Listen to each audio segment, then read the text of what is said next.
semua, perkenalkan nama saya Octavia Sesue dengan NIM 221011030039, Prodi Matematika dengan dosen pengampu Dr. DRA Jenny Imbang M.Hum dan NC FNC Watak SPD MPD. Salam literasi. Di sini saya akan membawakan materi tentang sejarah, kedudukan, dan fungsi bahasa Indonesia. Sejarah, kedudukan, dan fungsi bahasa Indonesia. Yang pertama kita bahas yaitu sejarah bahasa Indonesia. Bahasa Indonesia sebagai bahasa persatuan pertama kali ditetapkan pada tahun 1928 oleh para pemuda seperti yang tercantum dalam Sumpah Pemuda, tepatnya pada bagian yang ketiga yang berbunyi, "Kami putra dan putri Indonesia menjunjung bahasa persatuan bahasa Indonesia." Yang kedua adalah kedudukan bahasa Indonesia.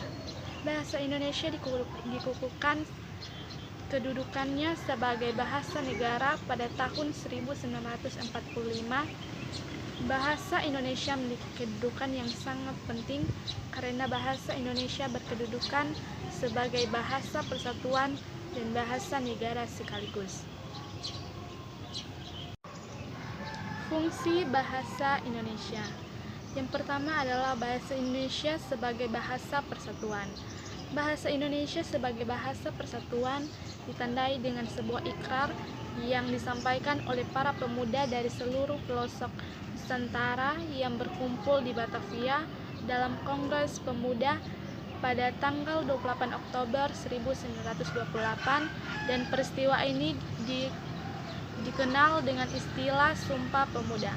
Sejak saat itu bahasa Indonesia ditetapkan sebagai bahasa persatuan lengkap dengan fungsi sebagai lambang kebanggaan dan identitas nasional serta alat pemersatu berbagai suku bangsa yang berbeda-beda latar belakang sosial, budaya, dan bahasanya.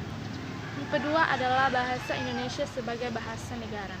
Fungsi sebagai bahasa negara ini diatur dalam Undang-Undang Dasar 1945 yang disahkan sehari setelah pembacaan proklamasi, yakni 18 Agustus 1945.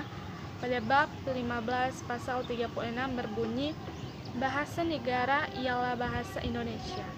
Selanjutnya diaturlah fungsi bahasa Indonesia sebagai bahasa negara yang berfungsi sebagai bahasa resmi kenegaraan, bahasa pengantar di dunia pendidikan, bahasa perhubungan pada tingkat nasional untuk kepentingan perencanaan dan pelaksanaan pembangunan serta pemerintahan, dan bahasa resmi di dalam pengembangan kebudayaan dan pemanfaatan ilmu pengetahuan serta teknologi. Kesimpulan, bahasa Indonesia memiliki dua fungsi, yaitu sebagai bahasa persatuan yang ditandai dengan Sumpah Pemuda pada tahun 1928 dan sebagai bahasa negara yang diatur dalam Undang-Undang Dasar 1945. Sekian pembahasan dari saya, semoga bermanfaat. Sekian dan terima kasih.